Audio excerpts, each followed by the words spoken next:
TK Islam Terpadu Darussalam, boleh? Angkat tangan semuanya, ya satu semuanya ya. SD Runia School, ya hadir. Kemudian SD Negeri Arupala, ya. SMP Kristen Pelita Kasih, ya hadir komplit. Kemudian SMP Negeri 7 Makassar, siap. SMP 7 Makassar, ya. Nah, kita masuk ke SMA 2 Makassar, ya sudah hadir semua Bu di sini Bu. Kemudian SMA Islam Atira,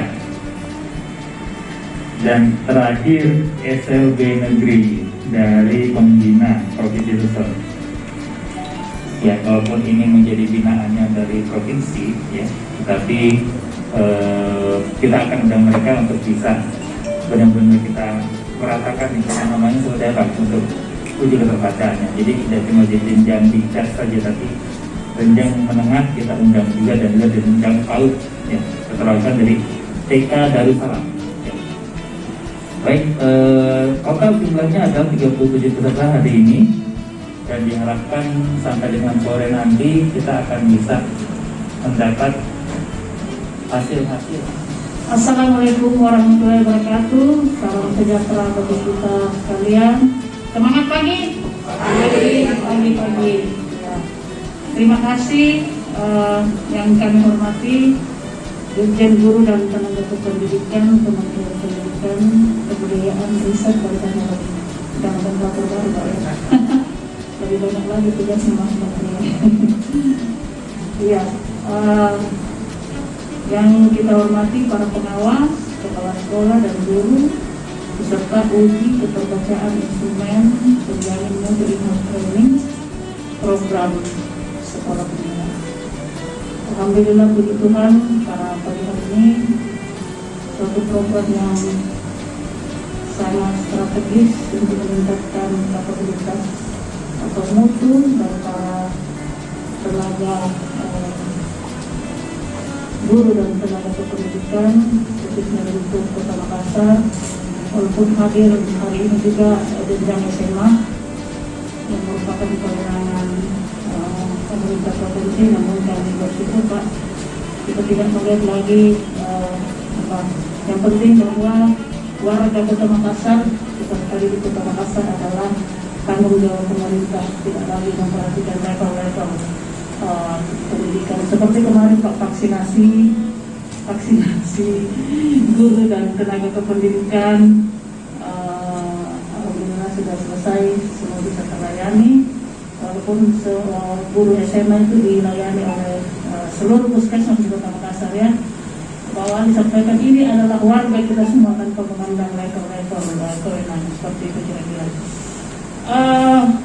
Saya sampaikan Pak, saya PLT Kepala Dinas Pendidikan sejak tanggal 1 Maret, berarti 1 Juni ini ibaratnya pulsa sudah selesai. Dan ternyata saya adalah PLT ke-9 Bu, selama 2 tahun. Saya buka masker. Semua sudah vaksin ya? Ya. Ya, hari ini juga kan semua sudah antigen ya. Saya adalah PLT ke-9 selama 2 tahun. Di Dinas Pendidikan nggak ada yang definitif karena adanya situasi politik yang dalam hal ini PJ Wali Kota nggak bisa melakukan pelantikan, sehingga setiap 3 bulan diganti. Tapi saya kira kalau demikian program pendidikan harus tetap berjalan dan semoga tidak mempengaruhi kualitas dan kinerja para guru dan tenaga kependidikan yang ada di Kota Makassar. Kami jelaskan Pak, layanan pendidikan di Kota Makassar, PAUD atau non formal itu PAUD terdiri atas 897 unit, LKP 92 unit, PKBM 39, SPNF 2 dan Pondok Pesantren 3.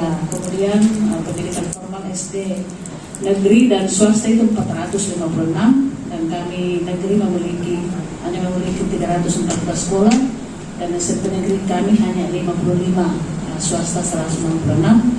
Jadi total SMP di Kota Makassar adalah 222. Kemudian layanan pendidikan di Kota Makassar, ya peserta didik untuk SD negeri itu 104.960. Kemudian SD swasta 29.825. Kemudian SMP negeri 38.822 peserta didik, dan SMP swasta 24.180 peserta didik. Ini adalah merupakan tantangan untuk dunia pendidikan Kota Makassar, mengingat SMP kami hanya 55 unit, sementara SD tidak berbanding lurus dengan jumlah SMP, karena SD kan 314, sementara SMP hanya 55, Pak. Jadi kita akan menghadapi PPDB, ya, PPDB yang mana daya tampung hanya setengahnya yang bisa ditampung. Sehingga kemarin kami oleh Irjen Kemendikbud kemarin datang melakukan evaluasi PPDB tahun-tahun lalu dan persiapan PPDB yang akan datang. Jadi kami dalam minggu ini intens melakukan sosialisasi, dan kami sudah presentase bagaimana framework daripada sistem penerimaan peserta didik baru yang akan dilaksanakan secara serentak pada tanggal 21 Juni. Jadi hampir tiap hari Pak kami bagi, saya, Sekdes, Kepala Bidang, ke semua media dan pendidikan. Kemudian kami akan membentuk tim perumus anak berprestasi. Dan Bapak Wali Kota juga punya program terkait dengan hibridisasi pendidikan ini, yakni bagaimana perhatian dan kesempatan yang diberikan kepada saya dan kepada para pengawas, kepala sekolah, guru, peserta uji keterbacaan instrumen penjamin mutu in-house training program sekolah penggerak hari ini saya buka dengan resmi. Terima kasih. Wassalamualaikum warahmatullahi wabarakatuh, dan semangat pagi. Ibu dan Bapak, tujuan daripada penjaminan mutu IHT itu sebenarnya adalah untuk kami dapat informasi dan data terkait dengan pemenuhan standar pelaksanaan IHT.